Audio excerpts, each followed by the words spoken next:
করি। বিসমিল্লাহির রহমানির রহিম। আজকে হচ্ছে 3 নভেম্বর 2025। আমাদের বার কাউন্সিল প্রিলিমিনারি ব্যাচের আজকে হচ্ছে আহ দণ্ডবিধির 7ম ক্লাস, এবং আজকে আমরা আলোচনা করব নিন্দনীয় নরহত্যা এবং খুন। এখান থেকে প্রিলিমিনারিতে এই নিন্দনীয় নরহত্যা এবং খুন এই দুইটা বিষয় মিলিয়ে প্রিলিতে আপনি দুইটা তো পাবেনই, তিনটা মিনিমাম পাবেন। এই জেনারেল এক্সেপশন এবং নিন্দনীয় নরহত্যা, এই এই দুইটা টপিক থেকে মানে 76 থেকে 106 এবং 299 থেকে ধরেন 304, এই পর্যন্ত আপনি তিনটা এমসিকিউ ইনশাল্লাহ পাবেন জাস্ট এইটুক করলে। এবং লিখিততে প্রায়ই এখান থেকে প্রশ্ন আসে আসে আসে। তো এজন্য আমরা নিন্দনীয় নরহত্যা এবং খুন অনেকেই বুঝি, ভাষা ভাষা বুঝি, বাট অ্যাকচুয়ালি যদি বলে যে এই দুইটার ভিতরে পার্থক্য কি, তখন আসলে আর একজনকে বুঝিয়ে বলতে পারি না। তো এই জন্য আজকে আমরা আলোচনা করব, দেখেন, নিন্দনীয় নরহত্যা এবং খুন। তো সবাই এই পেজটা বের করেন, অনলাইনে যারা আছেন তাদেরকে পেজ দিয়ে দিব, সেখান থেকে প্রিন্ট আউট করে নিয়েন। দেখেন, প্রথমেই চলে আসি, নরহত্যা কাকে বলে। দেখেন, পরে লাগেন নাকি, দেখেন, নর শব্দের দুইটি অর্থ রয়েছে, একটি হলো পুরুষ আর অন্যটি হলো মানুষ। ওই যে বলে যে নর নারী, ওই জায়গায় নর মানে হলো পুরুষ, আর নরহত্যা বললে পুরুষ নারী দুইজনেরই বোঝায়। নরহত্যা শব্দে নর বলতে মানুষ শব্দটি বোঝানো হয়েছে। একজন মানুষ যদি অন্য মানুষকে হত্যা করে তবে তাকে নরহত্যা বা হোমিসাইড বলে। অর্থাৎ একজন মানুষ সে যদি আর একজন মানুষকে হত্যা করে, এই হত্যাটা আইনগত পন্থায় করতে পারে, এই হত্যাটা বেআইনি ভাবে করতে পারে, যেভাবেই করুক না কেন। একজন মানুষ যদি আর একজন মানুষকে হত্যা করে সেটারই কি বলে, নরহত্যা। বুঝছেন? আচ্ছা,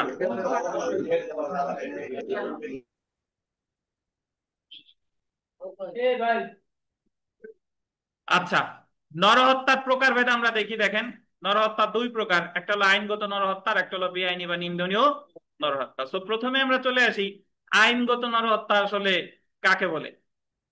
ভাই, যে নরহত্যা আইন পারমিট করে, যে নরহত্যা আইন সমর্থন করে, যে নরহত্যা করলে কারো কোনো শাস্তি পেতে হবে না, কারো কোনো শাস্তি পেতে হবে না, সেই নরহত্যাকে বলে কি বলেন, আইনগত নরহত্যা। যেমন আমি যদি আপনাদের বলি যে আদালত কাউকে ফাঁসি দিয়েছে, তাহলে এই ফাঁসি এটা হলো আইনগত নরহত্যা। বা আপনি আত্মরক্ষার অধিকার প্রয়োগ করে একজনকে হত্যা করছেন, এটাও কি আইনগত নরহত্যা। যেমন দেখেন, আদালতের নির্দেশে মৃত্যুদণ্ডে দণ্ডিত ব্যক্তির ফাঁসি কার্যকর করা, আত্মরক্ষার অধিকার প্রয়োগ করে কোনো ব্যক্তির মৃত্যু ঘটানো ইত্যাদি। তাহলে সহজভাবে বলা যায় যে নরহত্যার জন্য কোনো শাস্তির ব্যবস্থা নেই, সেটাকে বলে আইনগত নরহত্যা। এবার চলে আসেন বেআইনি বা নিন্দনীয় নরহত্যা। বেআইনি বা নিন্দনীয় নরহত্যা, আইনগত পন্থা ব্যতি রেখে বেআইনি ভাবে যদি একজন ব্যক্তি অন্য কোনো ব্যক্তি বা ব্যক্তিদের হত্যা করে তবে তাকে বেআইনি নরহত্যা বলে। মানে আইন যেটাকে সমর্থন করে না, আপনি বেআইনি ভাবে একজন আর একজনকে মারলেই সেটা কি বেআইনি বা নিন্দনীয় নরহত্যা। নিন্দনীয় নরহত্যা খুব সহজ। আমাদের চারপাশে যত হত্যাকাণ্ড ঘটতেছে, ফাঁসি দিয়ে মারুক, কেউরে জোর মানে ইচ্ছা করে ফাঁসিতে ঝুলাই রাখছে, গুলি করে মারুক, বোমা মেরে মারুক, সবকিছুই কি নিন্দনীয় নরহত্যা। তারপরে দেখেন, যেমন স্বপন দিনেশকে হত্যার অভিপ্রায় পিস্তল দিয়ে গুলি করে হত্যা করে, এখানে স্বপন বেআইনি বা নিন্দনীয় নরহত্যা করেছে বলে গণ্য হবে। দণ্ডবিধি 1860-এর 299 ধারায় নিন্দনীয় নরহত্যার সংজ্ঞা এবং 304 ধারায় নিন্দনীয় নরহত্যার শাস্তি সম্পর্কে আলোচনা করা হয়েছে। তো এখানে একটা জিনিস মনে রাখবেন যে নিন্দনীয় নরহত্যা খুন হবে কিনা সেটা পরের বিষয়। আমরা ধরেন খুন কি এটা আমরা এখনো জানি না, কিন্তু একজন ব্যক্তি আর একজন ব্যক্তিকে বেআইনি ভাবে নরহত্যা করলেই সেটাকে কি বলে, নিন্দনীয় নরহত্যা। তো নিন্দনীয় নরহত্যার সংজ্ঞা দিছে 299 ধারায়, শাস্তি বলছে কত ধারায়, 304 ধারায়। নাম কে দিয়ে দেন আপনার কাছে। আচ্ছা, চলে আসেন নিন্দনীয় নরহত্যার সংজ্ঞায়। নিন্দনীয় নরহত্যা বা অপরাধজনক নরহত্যা, কালপাবল হোমিসাইড। ইংরেজিটা মনে রাখবেন, কি হোমিসাইড, কালপাবল হোমিসাইড। কত পেজে আছে, মানে কত ধারায় আছে, 299 ধারায়। তো দণ্ডবিধি 1860-এর 299 ধারা অনুসারে যদি কোনো ব্যক্তি মৃত্যু ঘটানোর অভিপ্রায় নিয়ে, এই যে দেখেন, মৃত্যু ঘটানোর অভিপ্রায় নিয়ে বা অভিপ্রায় ছাড়া এমন কোন কাজ করে যার ফলে অপর কোনো ব্যক্তির মৃত্যু সংঘটিত হয়, তবে তাকে নিন্দনীয় নরহত্যা বা অপরাধজনক নরহত্যা বা কালপেবল হোমিসাইড বলে। এখন আপনি যদি বলেন স্যার অভিপ্রায় নিয়ে আর অভিপ্রায় ছাড়া এই দুইটা জিনিস কি? একজন ব্যক্তি আর একজন ব্যক্তির দীর্ঘদিন ধরে পরিকল্পনা করে তারা গুলি করে হত্যা করছে, এটা নিন্দনীয় নরহত্যা। অভিপ্রায় নিয়ে করছে। আর অভিপ্রায় ছাড়া ধরেন যে সে এমনিতে একটা চর দিছিল বা একটা ঘুষি দিছিল, তার হত্যা করার অভিপ্রায় ছিল না, কিন্তু ওই ঘুষি খেয়ে সে মারা গেছিল, এটাও কি নিন্দনীয় নরহত্যা। তাহলে আপনি অভিপ্রায় নিয়ে করেন বা অভিপ্রায় ছাড়া করেন, সকল ক্ষেত্রেই এটা কি নিন্দনীয় নরহত্যা। সো এখানে একটা জিনিস লিখে রাখেন যে তিনটি উপায় নিন্দনীয় নরহত্যা হতে পারে। 299 ধারায় তিনটি উপায় নিন্দনীয় নরহত্যা হতে পারে। লেখেন একটু, লেখেন তো না। তিনটি উপায়, যদি পরীক্ষায় প্রশ্ন আসে যে নিন্দনীয় নরহত্যা হতে পারে কয়টি উপায়? তিনটি উপায়।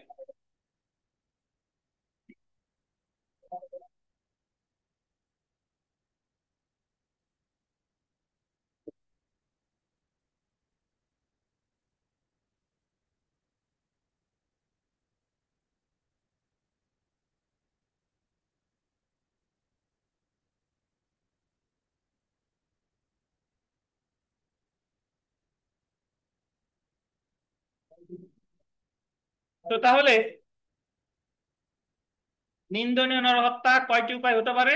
তিনটি উপায়। এখন যদি আপনি বলেন স্যার তিনটি উপায় কি কি, তিনটি উপায় আমি একটু মুখে মুখে বলে বলে দিই। এ জায়গায় একজন ব্যক্তি আর একজনের মৃত্যু ঘটানোর অভিপ্রায় নিয়ে কোনো কাজ করলে, এটা হলো একটা। এমন গুরুতর আঘাত করছেন যার ফলে মারা গেছে, এটা হলো দুইটা।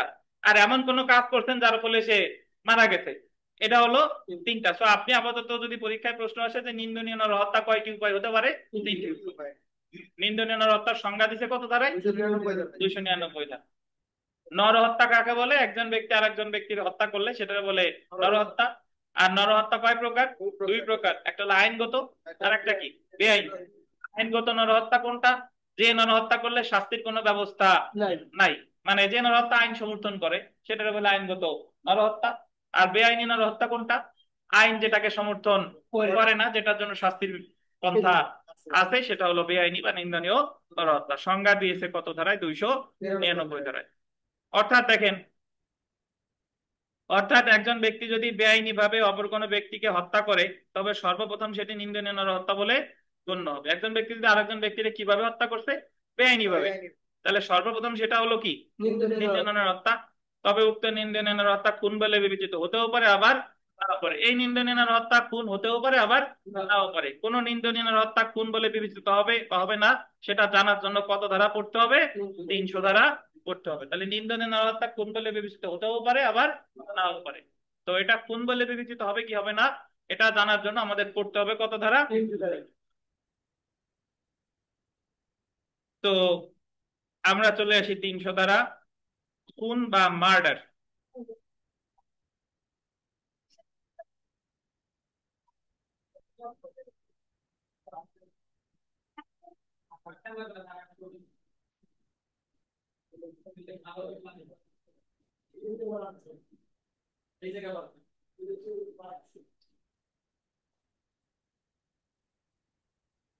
কি ডেবে গেছে নাকি?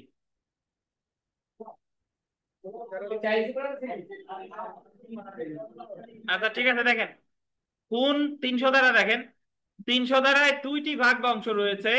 প্রথম ভাগে কোল দেবেন, 4টি অনুচ্ছেদে বলা আছে যে কখন নিন্দনীয় নরহত্যা খুন বলে গণ্য হবে। 300 ধারায় অ্যাকচুয়ালি ভাগ আছে দুইটা।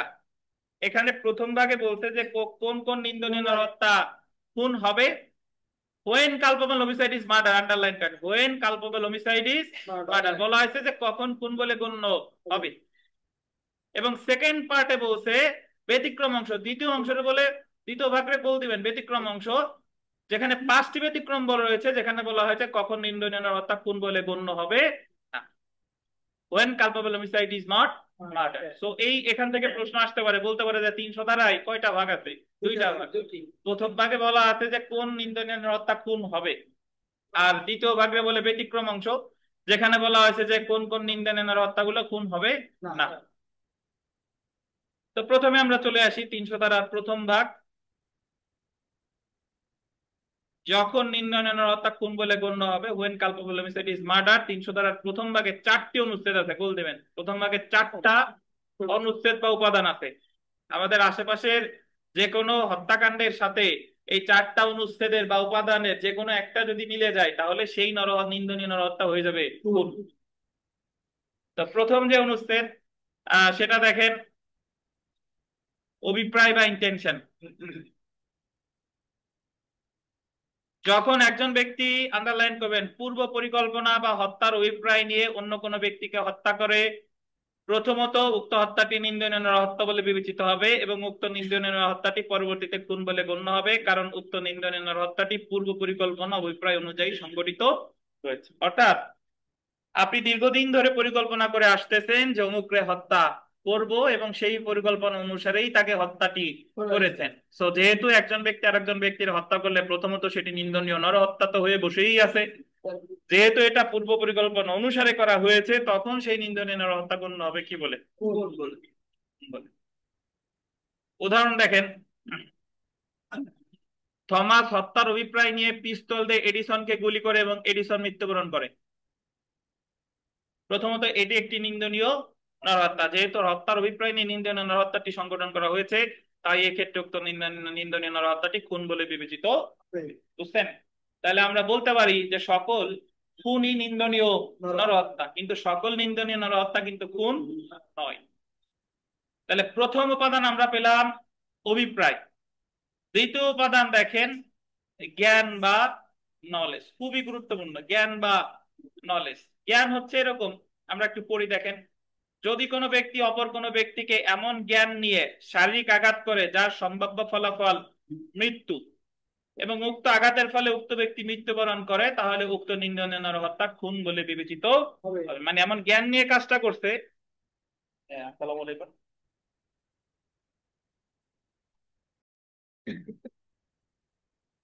আচ্ছা, তাহলে ভাই আপনি জ্ঞান নিয়ে আঘাত করতেন, এমন জ্ঞান নিয়ে আঘাত করতেন যার ফলে ওই লোকটা মারা গেছে। আপনি জানেন যে এই জ্ঞান নিয়ে এইভাবে তারা আঘাত করলে সে মারা যেতে পারে। কিভাবে?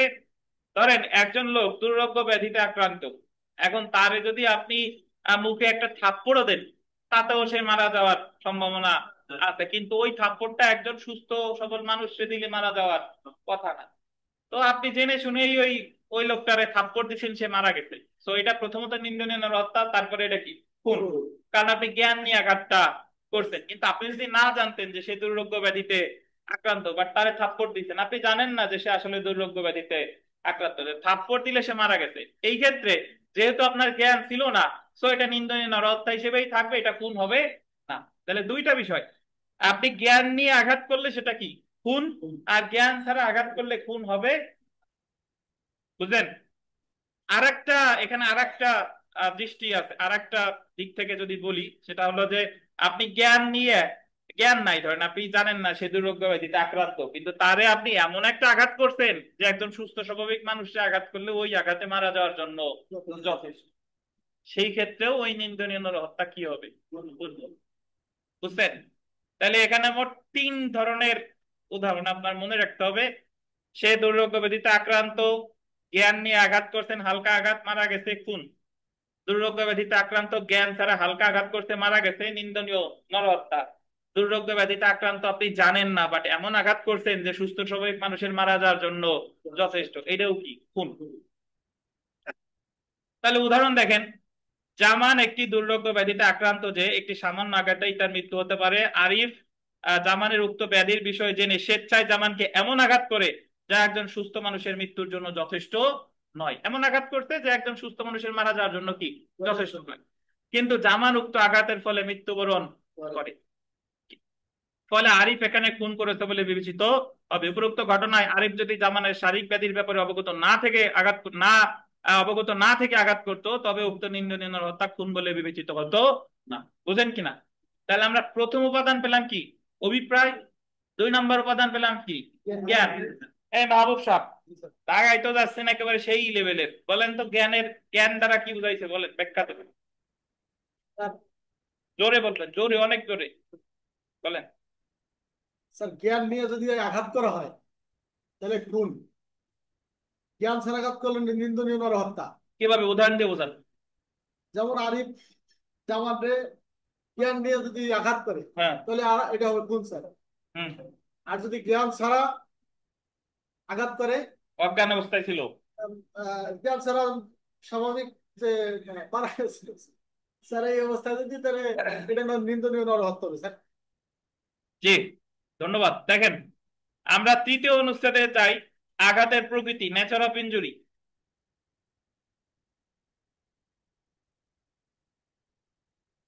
আপনি এমন আঘাত করছেন, আপনার একটা পেয়েছেন আছে কিনা নাই বোধহয়। আপনি এমন আঘাত করছেন যে একজন সুস্থ স্বাভাবিক মানুষের মারা যাওয়ার জন্য যথেষ্ট। মানে ওই যে নেচার অফ ইনজুরি, বড় তরবারি এক পেটের এক পাশ দিয়ে ঢুকে আর এক পাশ দিয়ে বের করছেন। তাহলে এই জায়গায় নেচার অফ ইনজুরিটাই এমন যে একজন সুস্থ মানুষের মারা যাওয়ার জন্য যথেষ্ট। তাহলে এটা প্রথমত নিন্দনীয় নরহত্যা, পরবর্তীতে এটা কি বলেন, খুন।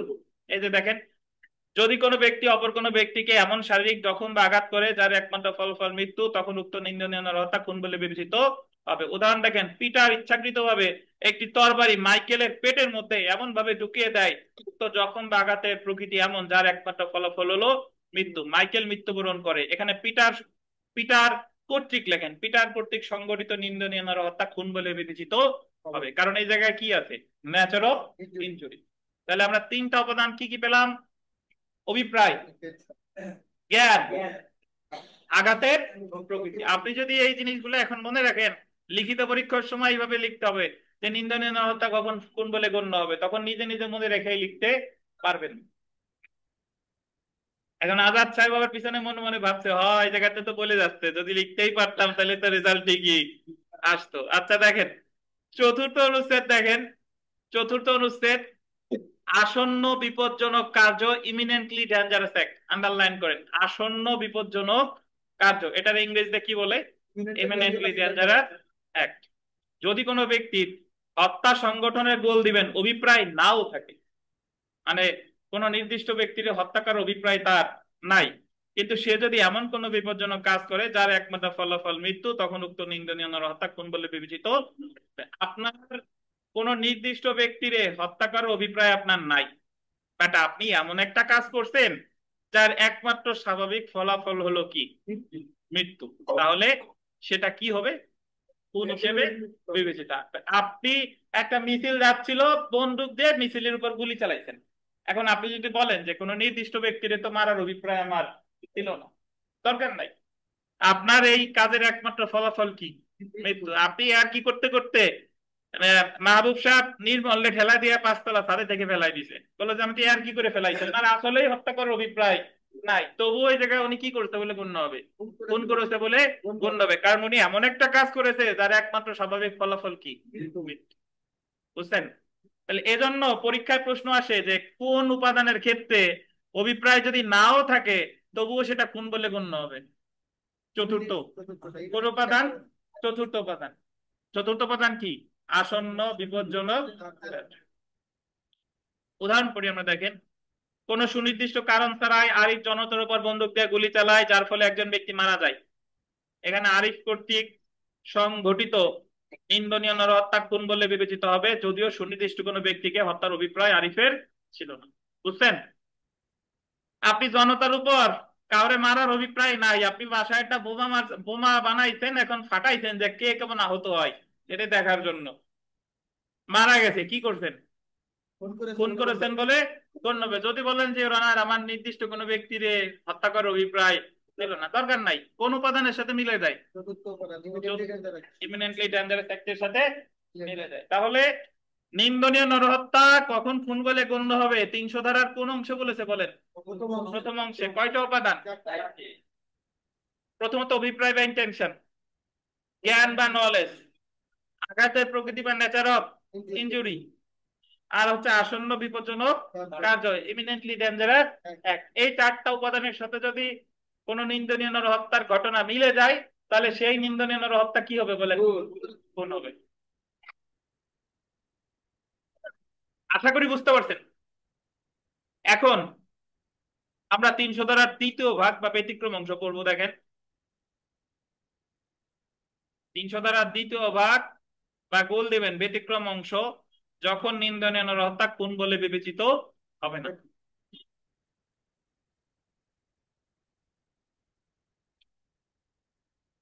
when culpable homicide is not murder। 300 ধারার দ্বিতীয় ভাগে গোল দিবেন 5টি ব্যতিক্রম রয়েছে যেখানে বলা হয়েছে কখন নিন্দনীয় নরহত্যা খুন বলে গণ্য হবে।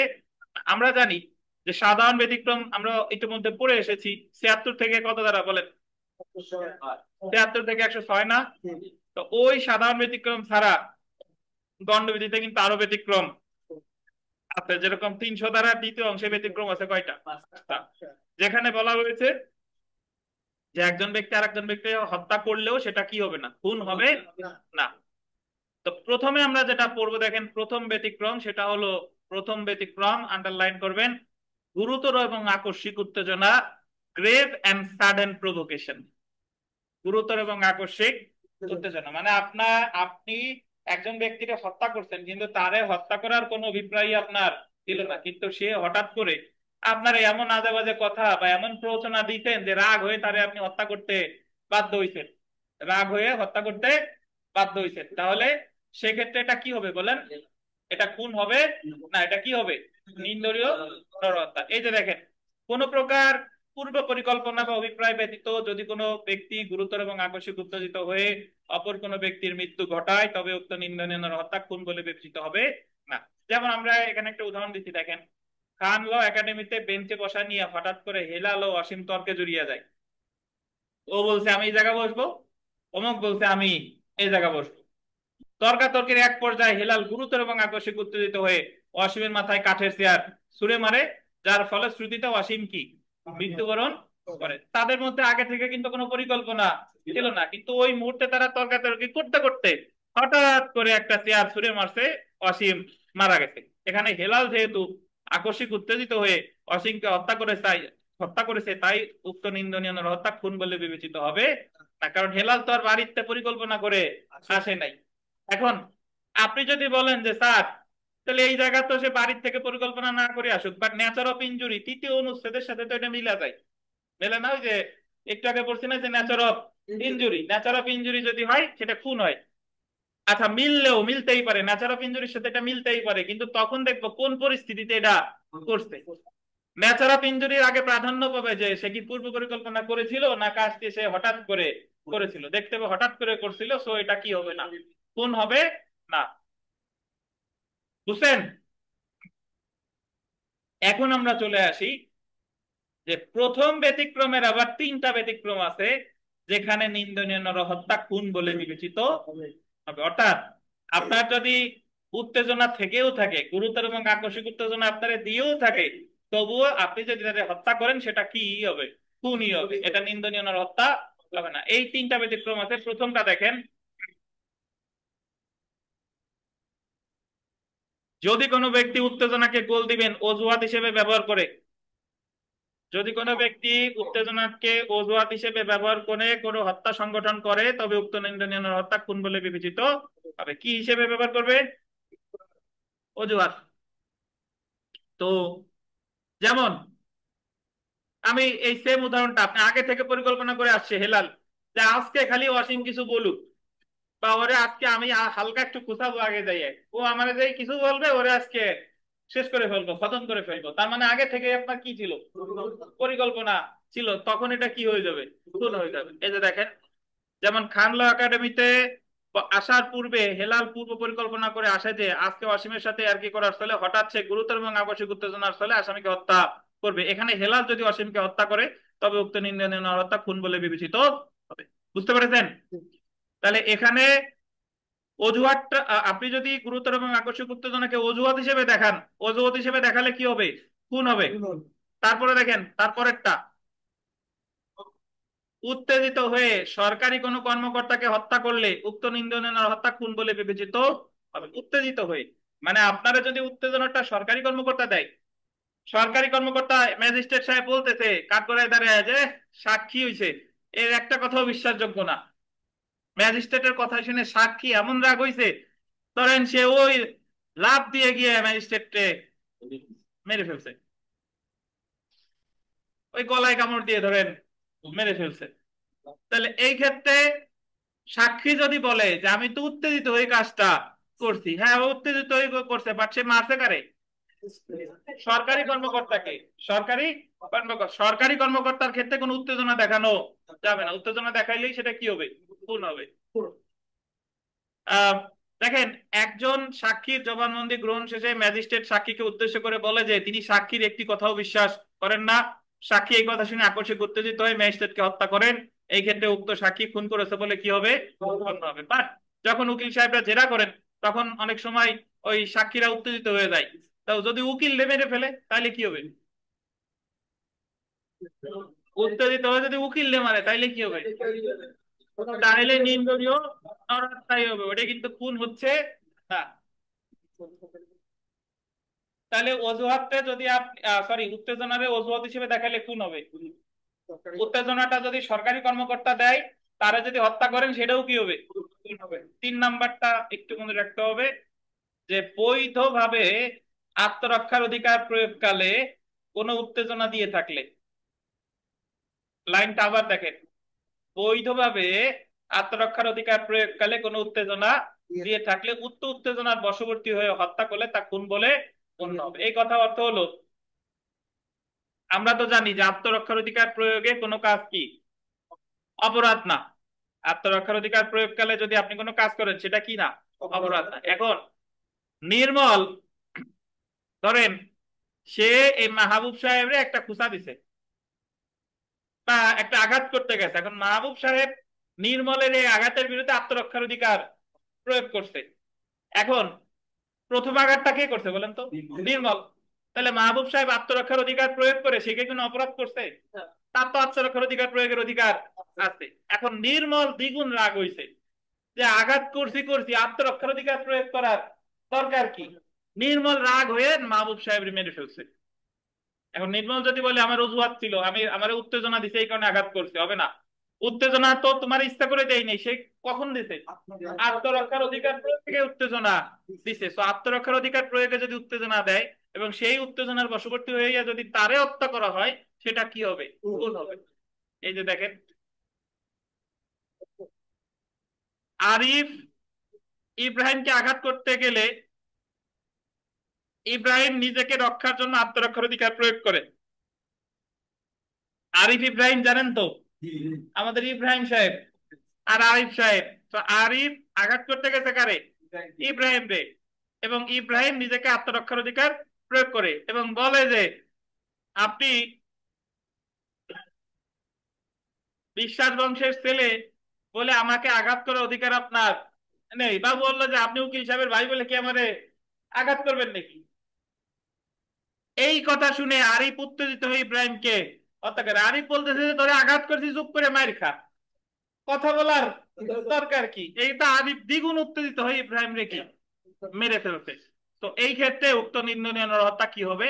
খুন বলে বিবেচিত হবে। এখন আরিফ যদি বলে যে ওর ওনার আমি তো উত্তেজিত হয়ে কাজটা করছি, বাট তুমি উত্তেজিত হয়ে করছো, বাট উত্তেজনাটা তো তুমি প্রথম আঘাত করছিলা, সে আত্মরক্ষার অধিকার প্রয়োগ করছে। তুমি যদি প্রথম আঘাত না করতা, সে যদি প্রথমে তোমার উত্তেজিত করতো, তাহলে তুমি তারে হত্যা করলে সেটা খুন হতো না, সেটা থাকতো কি? নিন্দনীয় নরহত্যা। তানভীর সাহেব ঘুম আসছে, বোঝেন কিনা? তাহলে গ্রেভ এন্ড সাডেন প্রভোকেশন যদি থাকে, সেটা খুন হবে না, নিন্দনীয় নরহত্যা হবে। বাট এটার ব্যতিক্রম আছে কয়টা? তিনটা। অজুহাত হিসেবে দেখালে, সরকারি কর্মকর্তারে উত্তেজিত হত্যা করলে, আর যদি আপনার উত্তেজনাটা দিছে কিভাবে? বৈধ আত্মরক্ষার অধিকার প্রয়োগকালে, তখনও এই তিনটা জিনিস কি হবে? খুন হবে। আমরা চলে আসি দ্বিতীয় ব্যতিক্রম,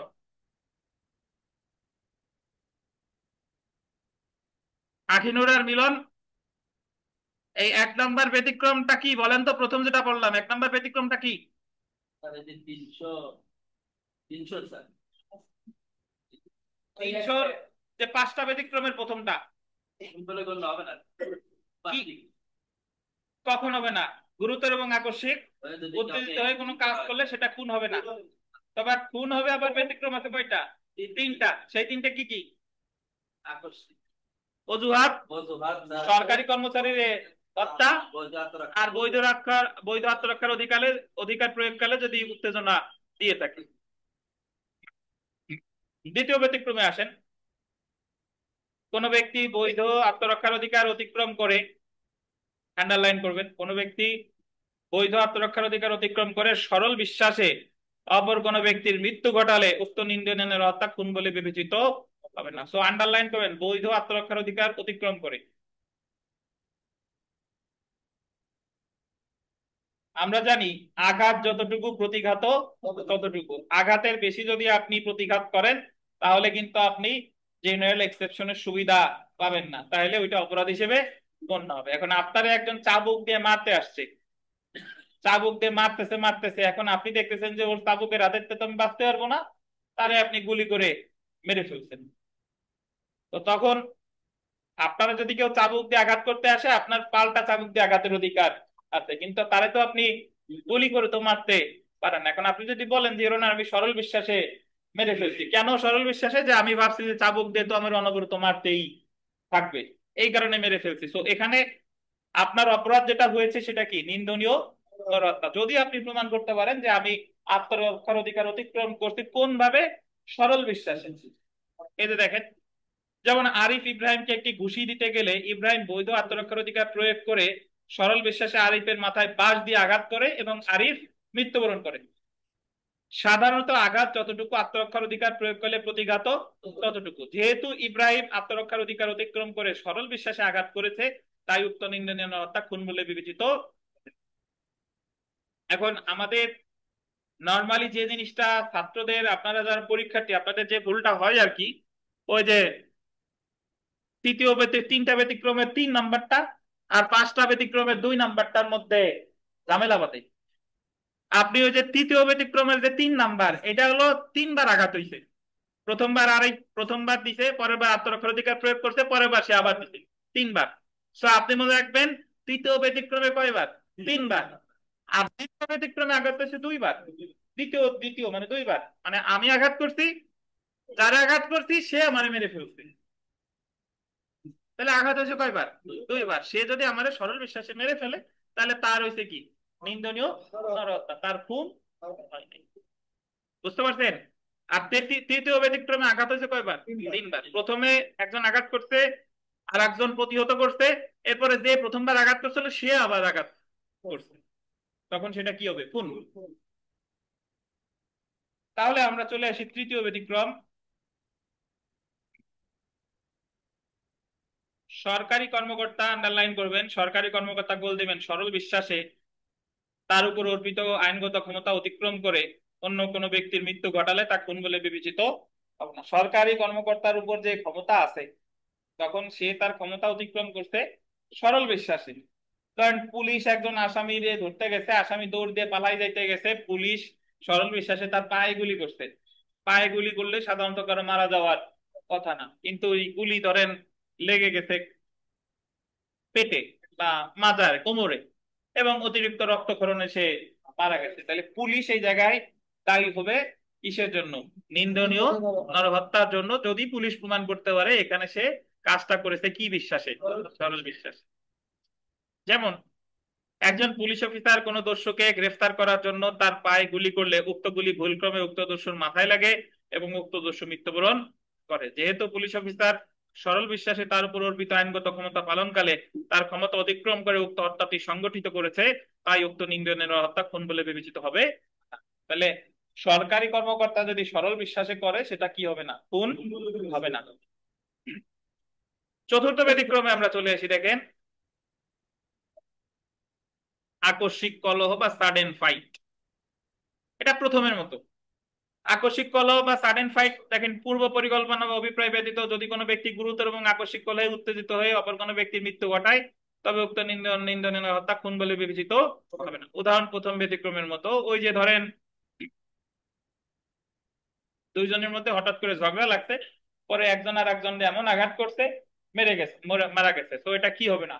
খুন হবে না। ওই যে 2006 সালের বিশ্বকাপ যারা দেখে থাকেন, বেশ 19 বছর আগের ঘটনা, তখন ফাইনাল ম্যাচে যে ফ্রান্সের অধিনায়ক ছিলেন জিনেদিন জিদান, ওনারে ইতালির প্লেয়ার মাতেরাজ্জি সে একটা আজে বাজে কথা বলছে, বলার পরে সে উত্তেজিত হয়ে, জিনেদিন জিদান উত্তেজিত হয়ে মাথায় দিয়ে ওই প্লেয়ারের বুকে আঘাত করছে।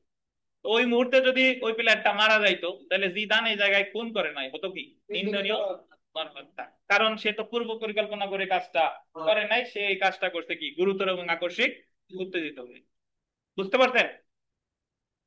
আমরা চলে আসি পঞ্চম ব্যতিক্রম, সম্মতি সহ মৃত্যু। 18 বছরের বেশি বয়স্ক কোনো ব্যক্তি তার মৃত্যু সংগঠনের জন্য অপর কোনো ব্যক্তিকে সম্মতি দিলে তবে উক্ত নিন্দনীয় নরহত্যা খুন বলে বিবেচিত হবে না। গোল দিবেন 18 বছরের বেশি বয়স্ক।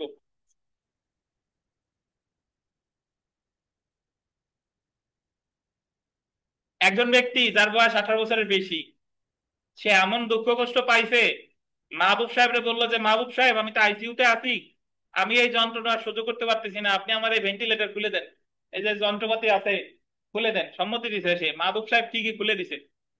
মাহবুব সাহেব কি করছে? নিন্দনীয় নরহত্যা, খুন হয় নাই, হয়েছে কি নিন্দনীয় নরহত্যা। বাট ওই ব্যক্তির বয়স যদি 18 বছর কম থাকতো তাহলে খুন।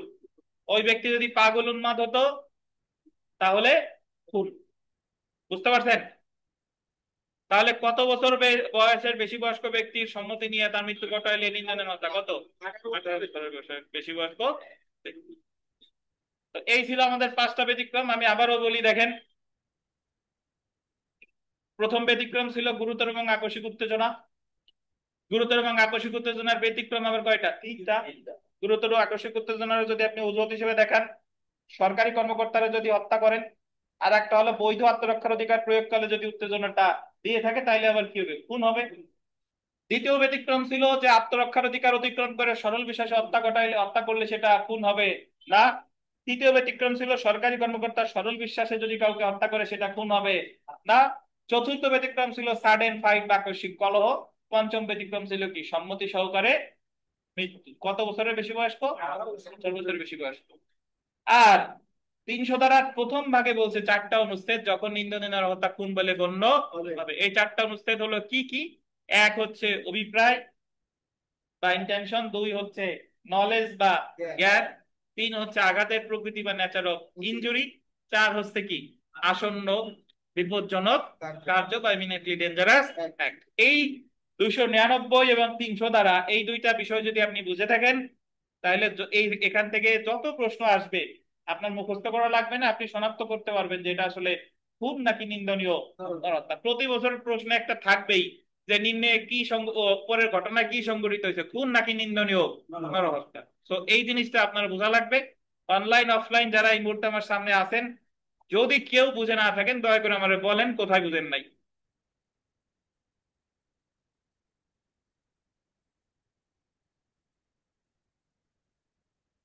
কোনো প্রশ্ন থাকলে করেন।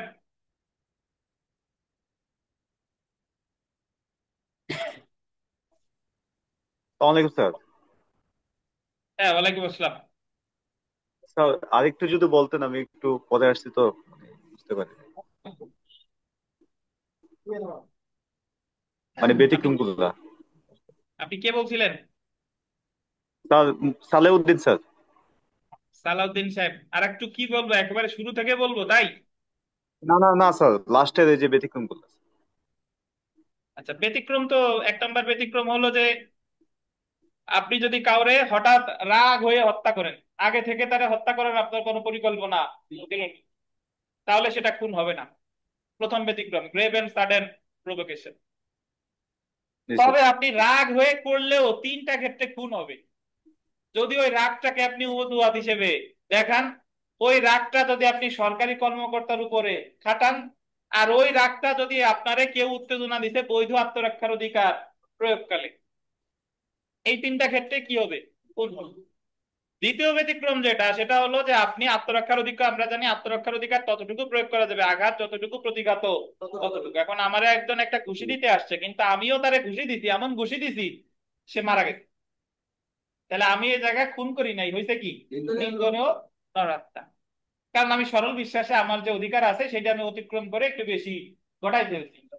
3 নাম্বার জি ব্যতিক্রম, সরকারি কর্মকর্তা, আমি ফৌজদারি কার্যবিধির 46 ধারার রেফারেন্স যদি দেই, সরকারি কর্মকর্তা মৃত্যুদণ্ড বা যাবজ্জীবন কারাদণ্ডযোগ্য যে অপরাধ, এই ক্ষেত্রে কাউরে গুলি করে হত্যা করতে পারে গ্রেফতারের সময় পুলিশ। অন্য কোনো অপরাধের ক্ষেত্রে গুলি করে হত্যা করতে পারবে না। এখন ধরেন একজন পারে না। দস্যুরে গ্রেফতার করতে গেছে, দস্যু ছিনতাইকারী, তারে গ্রেফতার করতে গিয়ে জি। পুলিশ তাকে গ্রেফতার করার জন্য গুলি করতে পায় যে তারে যাতে গ্রেফতার করা যায়, কিন্তু ওই গুলি লেগে ধরেন ওই লোকটা মারা গেছে। জি তাহলে স্যার। এই জায়গায় পুলিশ যদি বলে যে আমার সরল বিশ্বাস ছিল, তাহলে পুলিশ এই জায়গায় কি করেছে?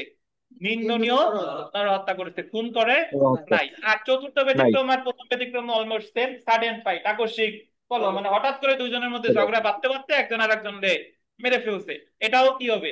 নিন্দনীয় নরহত্যা।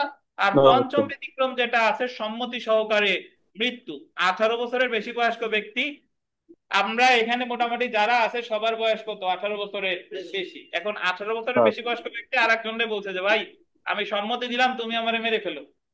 তা আপনি তো মেরে গিয়ে বেঁচে গেলেন, মরে গিয়ে বেঁচে গেলেন, কিন্তু যারে মারতে বললেন উনি তো নিন্দনীয় হত্যার জন্য দণ্ডিত হবে। উনি কি করে নাই? খুন করে নাই। তবে আপনি যদি খুন পাগল করে হন, না। উন্মাদ হন, আপনার বয়স যদি 18 বছরের কম হয় বা এক্সাক্ট 18 বছর হয়, তাহলে আপনি সম্মতি দিলেও ওই লোক খুন করেছে বলে এই হলো বিবেচিত আপনার হবে। 100 ধারা আর 299 ধারা। তো তারপরেও যদি কোনো প্রশ্ন থাকে আপনারা বারবার রিডিং করেন, আমাদের নামাজের বিরতি, নামাজ শেষে আবার শুরু করব, তখন প্রশ্ন থাকলে করতে পারবেন।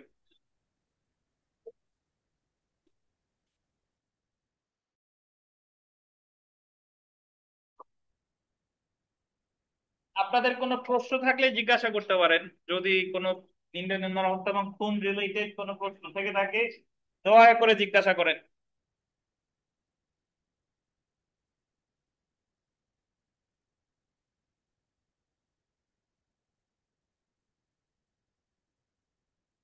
কারো প্রশ্ন আছে? অফলাইনে আমার সামনে যারা আছেন, আপনাদের প্রশ্ন আছে কারো? হ্যাঁ বলেন, কি প্রশ্ন আছে?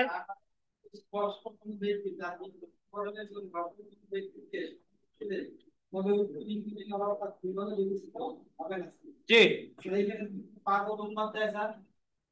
পাগল উন্মাদ তো সম্মতি দেওয়ার কোনো যোগ্যতা নাই, তো পাগল উন্মাদের কথা শুই না পাগল উন্মাদদের যদি কেউ হত্যা করে সেটা খুনই হবে, সেটা নিন্দনীয় হত্যা হবে না। না না, পাগল উন্মাদের পক্ষে গার্ডিয়ানও যদি বলে তবুও সেটা খুনই হবে, বুঝছেন? আচ্ছা দেখেন, আহ আর আর প্রশ্ন আছে? আর প্রশ্ন আছে? আচ্ছা, তো এখন আমরা এখানে খুব দ্রুত একটু দেখবো, দেখেন যে পেনাল কোডের অধীন মানব জীবন এবং মানব দেহ সংক্রান্ত অপরাধ। পেনাল কোডের অধীন মানব জীবন, হিউম্যান লাইফ এবং মানব দেহ সংক্রান্ত অপরাধ সমূহ 299 থেকে 377 ধারায় আলোচনা করা হয়েছে। কত থেকে কত? 299 থেকে 377। তো এর মধ্যে দেখেন, মানব জীবন সম্পর্কিত লেখছে 299 থেকে 318। মানব জীবন এখানে যদি পরীক্ষায় প্রশ্ন আসে যে নিম্নের কত ধারা থেকে কত ধারায় মানব জীবন সম্পর্কিত অপরাধ আছে, 299 থেকে 318। মানব জীবন মানে হলো মানুষ মারা গেছে, আত্মহত্যা করছে, মারা গেছে, গর্ভপাত হইছে, এইসব কিছু হলো আপনার মানব জীবন সম্পর্কিত। আর মানব দেহ সম্পর্কিত দেখেন হিউম্যান বডি, এটা বলছে 319 থেকে 377। এই জায়গায় মারা যায় নাই, বাট এই জায়গায় আপনার ওই যে আঘাত হইছে, আটক হইছে, অপহরণ হইছে, তারপর অন্যান্য অপরাধ গুলো হয়েছে। তো মানব জীবন সম্পর্কিত অপরাধের মধ্যে প্রথমেই যে নিন্দনীয় হত্যা এবং খুন, এটা আমরা বিস্তারিত পড়বো না, কারণ ওই এক পেজ পড়লে আর আমাদের পড়ার প্রয়োজন নাই। তো নিন্দনীয় হত্যার সংজ্ঞা দিছে 299-তে, এগুলা পড়তে যাবেন না, বিগত বছরের প্রশ্নে চলে আসেন সরাসরি। 2022 সালে একটা প্রশ্ন এসেছে, তা পেনাল কোড 1860-এর কোন ধারায় কালপেবল হোমিসাইডের বিধান আছে? 723, 723। দ্য পেনাল কোড 1860-এর কোন ধারায় কালপেবল হোমিসাইডের উপাদান বর্ণিত আছে? কত ধারা? 299। তারপরে যদি দেখেন দ্য পেনাল কোডের কোন ধারায় অপরাধমূলক নরহত্যা কালপেবল হোমিসাইডের সংজ্ঞা দেওয়া হয়েছে? কোন ধারায়? 299 ধারায়। একই টাইপের ব্যাপার।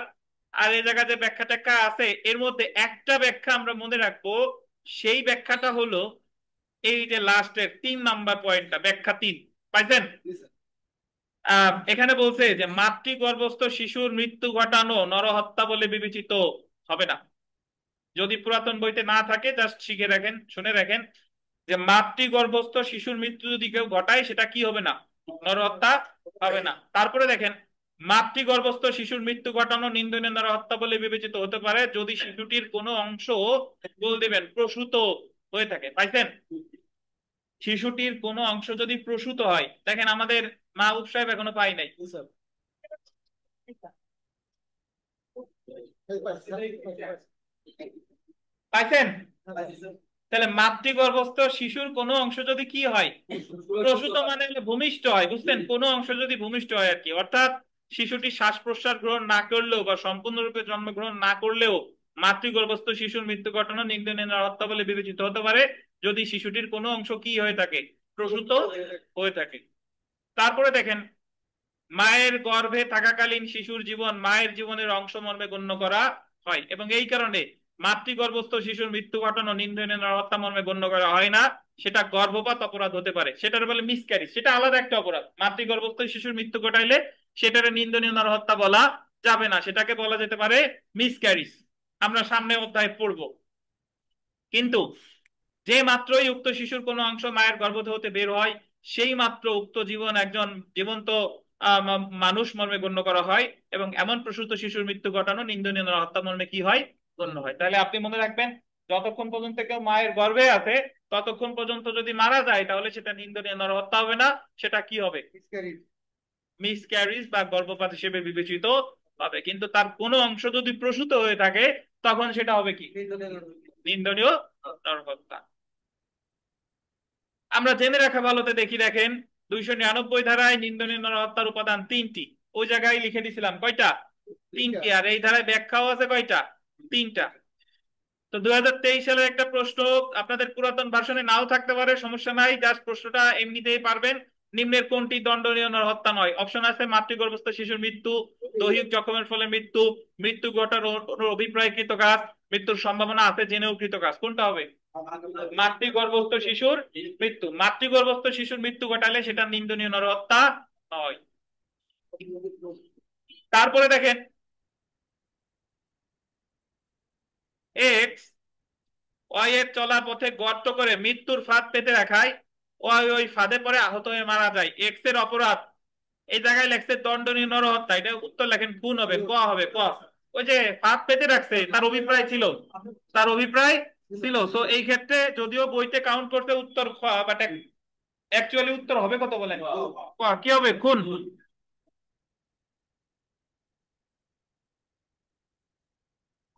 বুঝতে পারছেন তামিম সাহেব?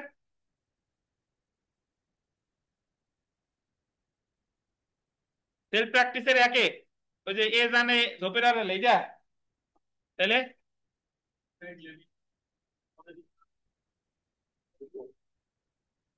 ওই ক্যাডার সেডার যা মন যায় একটা ধরে নেন, মানে হত্যা করা।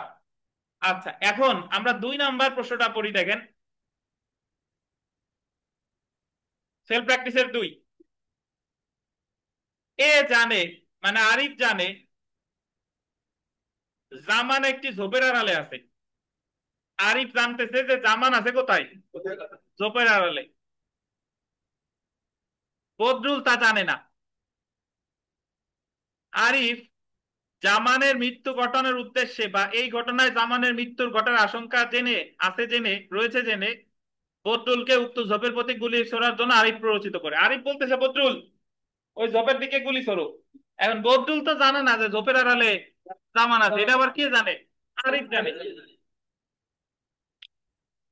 বদরুল গুলি ছোড়ে ও জামানকে হত্যা করে। এই ক্ষেত্রে আরিফ এবং বদরুলের অপরাধ কি?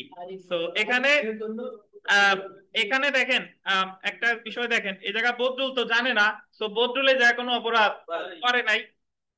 আর আরিফ এই জায়গায় কি করেছে, নিন্দনীয় নরহত্যা, এবং বদরুল কোনো অপরাধ করে নাই। বাট এখানে দেখেন, যদি কোনো অপশনে এরকম থাকতো যে আরিফ খুন করেছে বা খুনের সহায়তা করেছে এবং বদরুল কোনো অপরাধ করেনি, তখন উত্তর হতো কোনটা, সেইটা খুন হতো। বুঝতে পারছেন?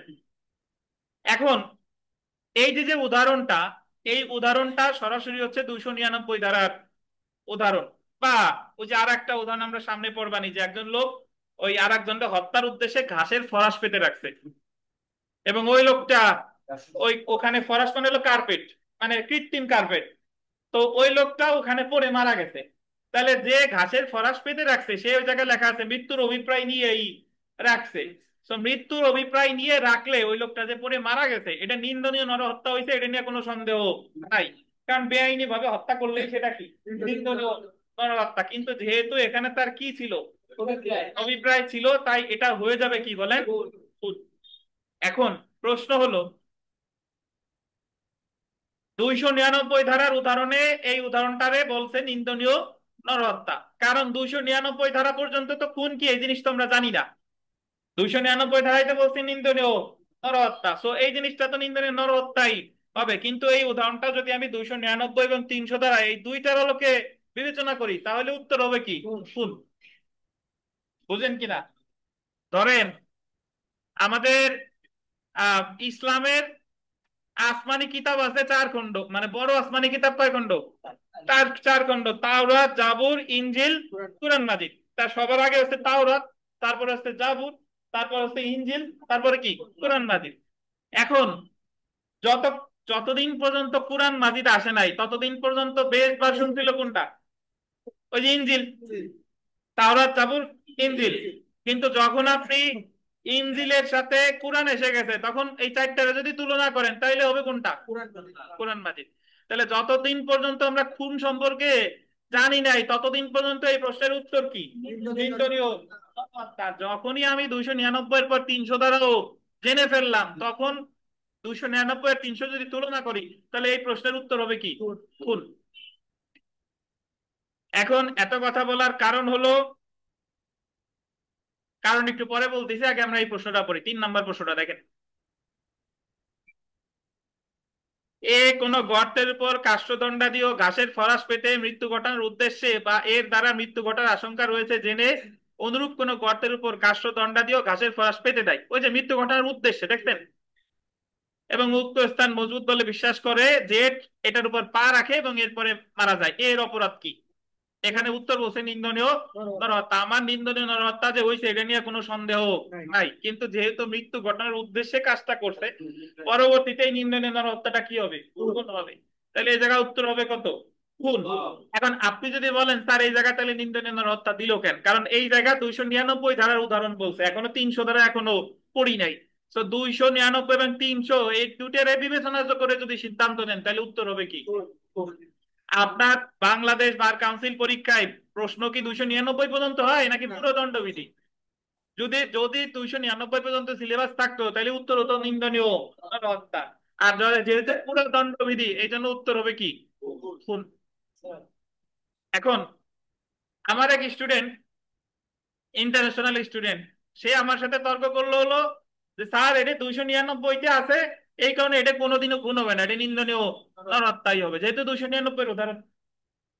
এখন 299 উদাহরণ তো থাকতেই পারে, কিন্তু 299 তো পরবর্তীতে সেই জিনিসটা কি হচ্ছে খুন হচ্ছে।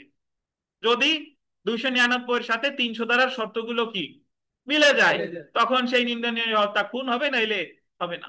বলেন নির্মল সোনা, বলেন।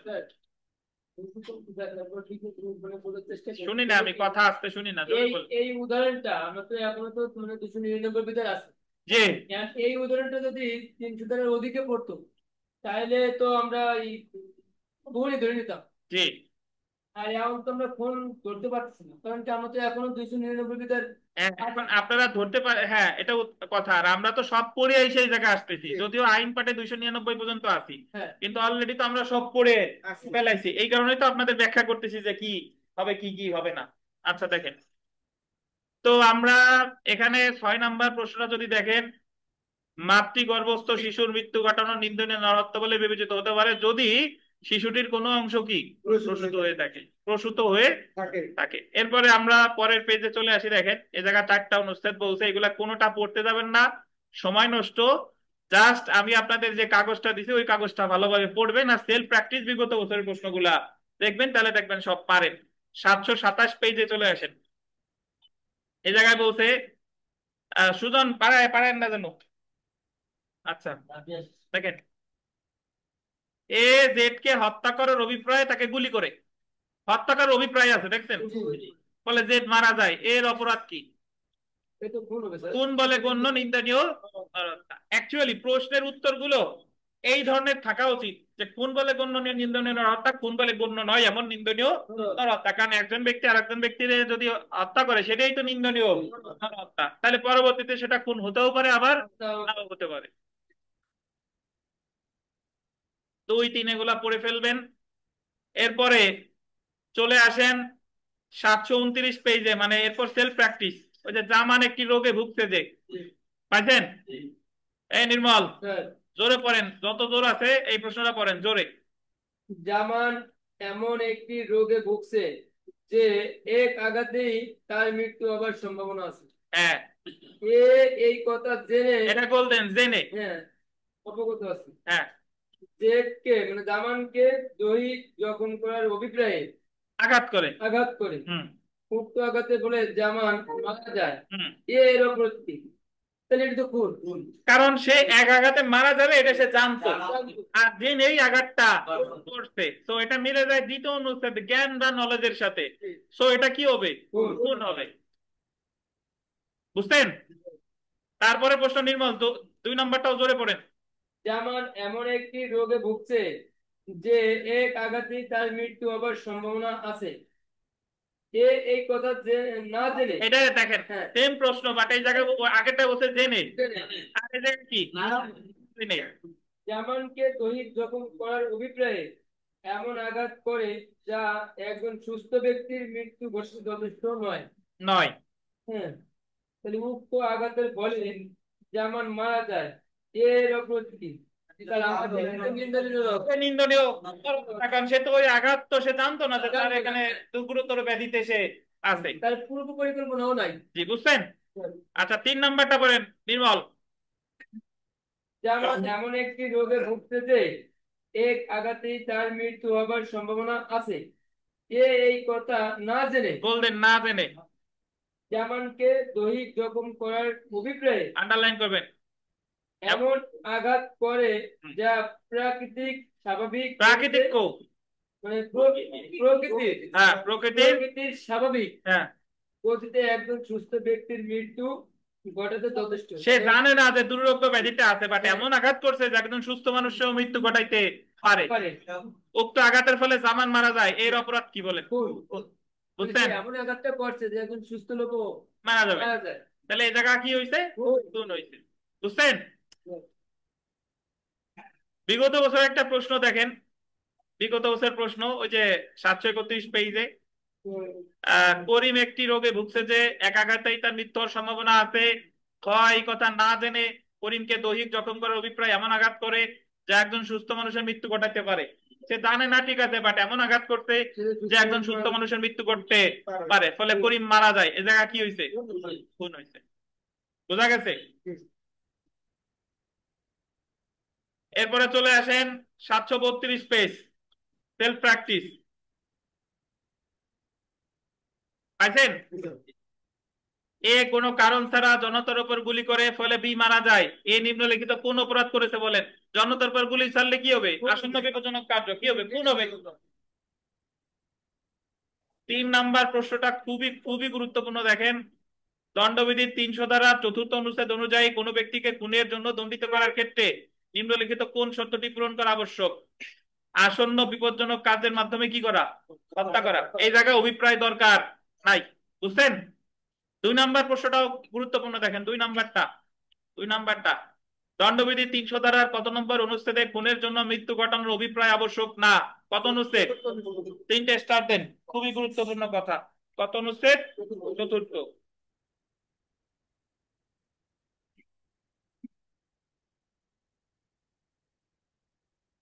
সংক্ষিপ্ত আকারে মনে রাখুন, এটা পড়তে যাবেন না, কেটে দেন। এবার আমরা যদি ব্যতিক্রম অংশে আসি, when culpable homicide not amounting to murder, বিগত বছরের প্রশ্ন 733 পেজে প্রথম প্রশ্নটা যদি আমরা পড়ি, দেখেন। খুন বলে গণ্য হওয়া দণ্ডনীয় নরহত্যা, খুন বলে গণ্য না হওয়া দণ্ডনীয় নরহত্যার মধ্যে মুখ্য পার্থক্যকারী উপাদান কোনটি? এটা বিবিআই। যে পরিস্থিতিতে অপরাধ সংঘটিত হয়েছে, দেখেন এটা খুবই গুরুত্বপূর্ণ। যে পরিস্থিতিতে, মানে আপনি যদি আগে থেকে পরিকল্পনা করে আসেন তাহলে সেটা খুন। আর যে পরিস্থিতি হঠাৎ করে আপনি তারে হত্যা করছেন সেটা কি হবে না, খুন হবে না। নেচার অফ ইনজুরি এটাও থাকতে পারে, ওটাও থাকতে পারে, বাট দেখতে হবে কোন পরিস্থিতিতে কাজটা করছে। তারপরের প্রশ্নটা পড়ি আমরা, দেখেন দ্য পেনাল কোড 1860-এর 300 ধারায় উল্লেখিত খুনের সংজ্ঞায় কয়টি ব্যতিক্রম আছে? কয়টা? 5টা। তারপরেরটা দেখেন, দণ্ডবিধিতে কয়টি ব্যতিক্রমের উল্লেখ আছে যখন নিন্দনীয় নরহত্যা খুন বলে বিবেচিত হবে না? কয়টা? 5টি। বুঝছেন? 5টি। তো আমরা এরপরে বিগত বছরের প্রশ্নে আসি 734 পেজে। 734 পেজের বিগত বছরের প্রশ্ন দেখেন, এক ব্যক্তি তার স্ত্রীকে আঘাত করার উদ্দেশ্যে আঘাত করতে গিয়ে কোলের নবজাতক শিশুর গায়ে আঘাত লাগে এবং শিশুটি মারা যায়। এই ক্ষেত্রে পেনাল কোড 1860-এর 300 ধারার কোন ব্যতিক্রমটি প্রযোজ্য হবে? বুঝে, স্ত্রীকে আঘাত করতে গিয়ে শিশুরে আঘাত করে, so এটাকে হচ্ছে আপনার সাডেন প্রভোকেশন। ওই যে 1 নাম্বার, গুরুতর এবং আকস্মিক উত্তেজিত হয়ে। এই জায়গা তো পূর্ব পরিকল্পনার কথা বলে নাই, সো হঠাৎ করে তাদের মধ্যে এই গুরুতর এবং আকস্মিক উত্তেজিত হয়ে এই কাজটা হইছে। 2 নাম্বার দেখেন, একজন পুলিশ কর্মকর্তা আদালতের নির্দেশে করিমকে আইনগতভাবে গ্রেফতার করে। এটা করিম প্রচন্ড ভাবে উত্তেজিত হয়ে পুলিশ কর্মকর্তারে কি করে? হত্যা করে, খবির হত্যা করে। করিম পেনাল কোডের কোন ধারায় শাস্তিযোগ্য অপরাধ করেছে বলে?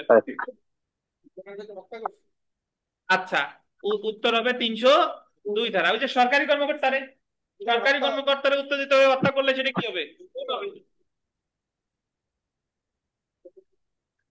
তারপরে 3 নম্বর প্রশ্নটা দেখেন, যে করিম একজন সাক্ষী হিসেবে ম্যাজিস্ট্রেট খ এর সামনে উপস্থিত হয়। খ বলেন যে, মানে ম্যাজিস্ট্রেট বলেন যে তিনি করিমের সাক্ষ্যের এক শব্দ বিশ্বাস করেন না এবং ক মিথ্যা শপথ করেছে। এসব কথায় করিম আকস্মিক ক্রোধে উদ্দীপ্ত হয়ে ম্যাজিস্ট্রেট খ কে হত্যা করে। করিমের অপরাধ কি বলেন? যেহেতু ম্যাজিস্ট্রেটটা হত্যা করতে কি, আর উকিল সাহেবরা যদি করতো? নিন্দনীয়। নিন্দনীয়।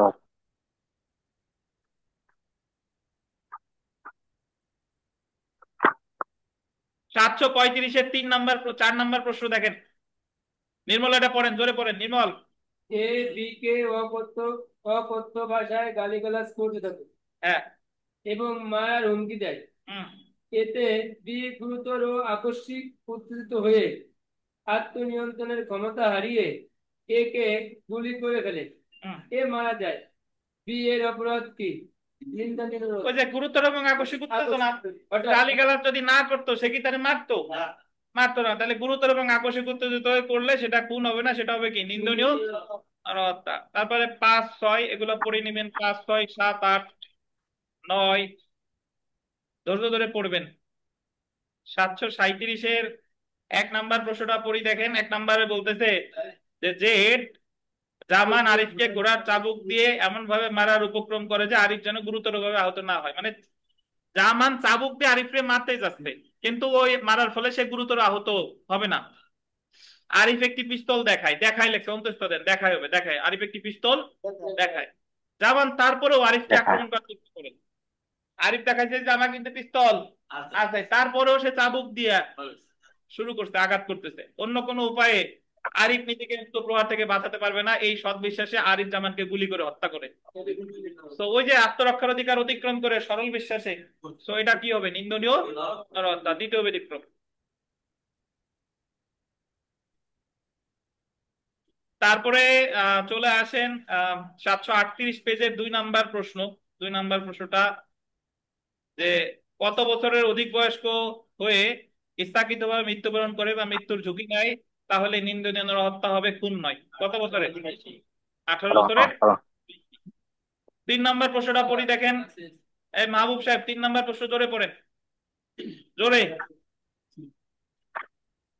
একজন আহত সৈনিক, জোরে। এক্স একজন আহত সৈনিক হ্যাঁ। ব্যথা থেকে মুক্তি পেয়ে এক্স তার নেতা ওয়াই কে অনুরোধ করে তাকে গুলি করতে। হ্যাঁ। ওয়াই উক্ত অনুরোধ অনুযায়ী গুলি করে। ওয়াই এর অপরাধ কি? কি বলেন? নিন্দনীয়। সৈনিক বলছে যে স্যার আমাদের গুলি করে মেরে ফেলে, সহ্য করতে পারতেছি না। তাহলে এই জায়গা সৈনিক তো সম্মতি দিছে, সৈনিক হলেই তার বয়স 18 বছরের বেশি, তাহলে যে ঘটনাটা ঘটালো সে খুন করে নাই, নিন্দনীয় নরহত্যা।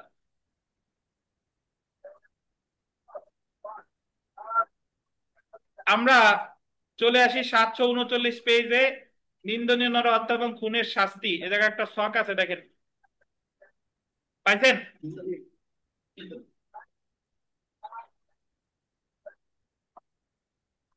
302 ধারা দেখেন।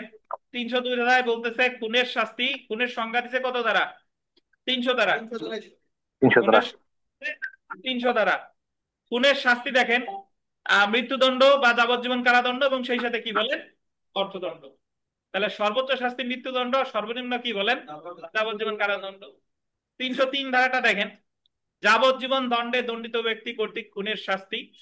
যাবজ্জীবন কারাদণ্ডে দণ্ডিত কোনো ব্যক্তি যে অলরেডি যাবজ্জীবন কারাদণ্ড প্রাপ্ত, তো সে যদি আর একটা খুন করে তাহলে তার সাজা মৃত্যুদণ্ড। এই জায়গায় ব্র্যাকেটে লেখেন অর্থদণ্ড নেই, শুধুই মৃত্যুদণ্ড, অর্থদণ্ড নেই লেখেন না, শুধুই মৃত্যুদণ্ড।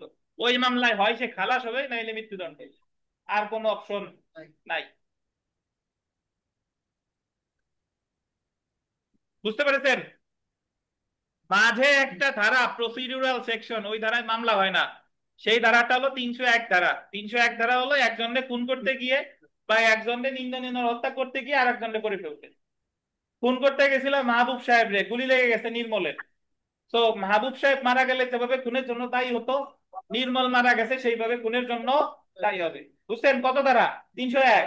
আবার গুরুতর এবং আকস্মিক উত্তেজিত হয়ে বাড়ি দিতে গেছে মাহবুব সাহেব রে, কিন্তু বাড়ি লেগে গেছে নির্মলের এবং নির্মল মারা গেছে, তাহলে এক্ষেত্রেও কি হবে, নিন্দনীয় হত্যা। বুঝছেন?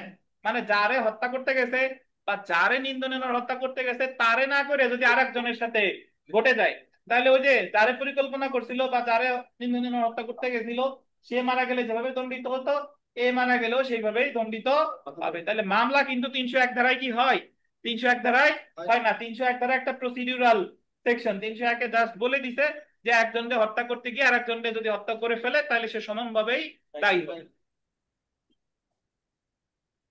এবার আমরা চলে আসি 304।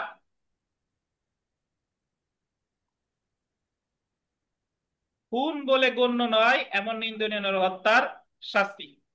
নিন্দনীয় নরহত্যার সংজ্ঞা দিছে কত ধারায় বলেন? 299। তাহলে আমরা নিন্দনীয় নরহত্যার প্রথম শাস্তি আসি, যে মৃত্যু ঘটানোর অভিপ্রায় নিয়ে, গোল্ডেন অভিপ্রায় নিয়ে নরহত্যা করলে সে যেটা খুন নয় সেই ক্ষেত্রে যাবজ্জীবন কারাদণ্ড বা 10 বছর। এই অভিপ্রায়ের পাশে লেখেন তাৎক্ষণিক অভিপ্রায়।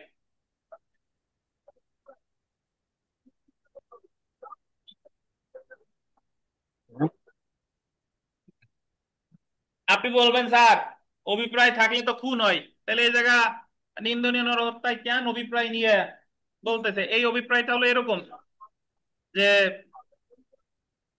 ওই যে জিদানের উদাহরণ দেই, ধরেন এমন একটা বাজে কথা বলছে, জিদান বলতেছে ওই প্লেয়ারে যে তুই এত বাজে কথা বললি, তোরে এখনই খুন করে ফেলবো, তোরে এখনই মেরে ফেলবো, এখনই মেরে ফেলবো। মানে তাৎক্ষণিক অভিপ্রায় ছিল ওরে মেরেই ফেলা। তো এই তাৎক্ষণিক অভিপ্রায়, সে কিন্তু বাড়ি থেকে পরিকল্পনা করে আসে নাই। তাহলে তাৎক্ষণিক অভিপ্রায় যদি হত্যা করার থাকে, তাহলে সেই নিন্দনীয় হত্যার সাজা হবে কত? যাবজ্জীবন কারাদণ্ড বা 10 বছর, এবং সেই সাথে কি বলেন, অর্থদণ্ড। বুঝছেন? পরের অংশ দেখেন,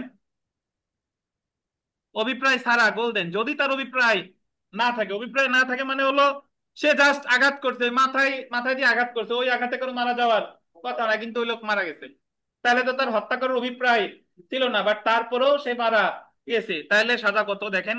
অভিপ্রায় ছাড়া কিন্তু জানে যে এমন কার্য সম্ভবত মৃত্যু ঘটাবে বা এমন শারীরিক জখম ঘটাবে যা সম্ভবত মৃত্যু ঘটাবে, তাহলে 10 বছর পর্যন্ত যে কোনো বর্ণনা কারাদণ্ড, জরিমানা বা উভয়। তো এখানে একটা বিষয় দেখেন, যে অভিপ্রায় ছাড়া যদি নিন্দনীয় হত্যা করেন তাহলে 10 বছর পর্যন্ত কারাদণ্ড গোল্ডেন বা জরিমানা সহ বা উভয় বা। তার মানে অভিপ্রায় ছাড়া যদি নিন্দনীয় হত্যা করেন, কারাদণ্ড না দিয়ে শুধু অর্থদণ্ড দিতে পারে বা দুইটাও একসাথে দিতে, হ্যাঁ ওই যে সহ তো দিতেই পারে উভয় দণ্ডে। নর্মালি বড় বড় সাজাগুলোতে এবং থাকে, কিন্তু এই জায়গায় কি আছে, বাস। তাহলে 304-এ আপনার যে অভিপ্রায়ের কথা বললো, এটাও কি অভিপ্রায়? তাৎক্ষণিক অভিপ্রায়। বুঝছেন? আলামিন সাহেব সাবধান, লিখে আসছেন? ঠিক আছে, বুঝতে পারছেন? তাহলে নিন্দনীয় নরহত্যার সংজ্ঞা 299, শাস্তি কত? 304 304। খুনের সংজ্ঞা কত? 300, শাস্তি কত? 302। আর একজনকে খুন করতে গিয়ে আরেকজনকে করতে, নিন্দনীয় নরহত্যা করতে গিয়ে আরেকজনকে করতে 301। যাবজ্জীবন কারাদণ্ড হত্যা করতে 303। আর নিন্দনীয় নরহত্যার শাস্তি কত? 304। 304।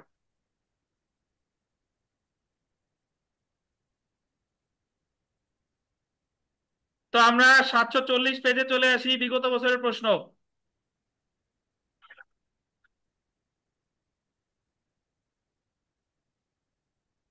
তা পেনাল কোড 1860 অনুযায়ী হত্যার শাস্তি কি? মৃত্যুদণ্ড, যাবজ্জীবন কারাদণ্ড এবং সেই সাথে কি বলেন? অর্থদণ্ড। তো এখানে বিগত বছরের যত প্রশ্ন আছে সব কষ্ট করে পড়ে ফেলবেন। সেলফ প্র্যাকটিসে যা আছে সব কষ্ট করে পড়ে ফেলবেন, সবই গুরুত্বপূর্ণ, বুঝে বুঝে পড়ে ফেলবেন।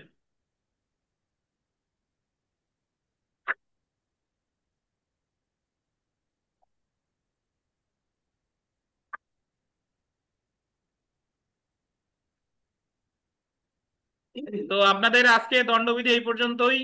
এখন আমরা সরাসরি পরীক্ষায় চলে যাব। আর আগামীকাল 4:30 আপনাদের পড়া আছে, 4:30-এর আগেই আসবেন। পরীক্ষা আগেও হইতে পারে, পরেও হইতে পারে, কোনো সিদ্ধান্ত নাই। 4:30 থেকেও হইতে পারে, পরেও হতে পারে। তো আপনাদের দায়িত্ব যথাসময়ে চলে আসা। আর আগামীকাল ফৌজদারি কার্যবিধির 100 মার্কের পরীক্ষা আছে। তো ভালো থাকেন, আল্লাহ হাফেজ, আজকে এই পর্যন্তই। আর অনলাইনে জি পরীক্ষার স্যার। প্রশ্ন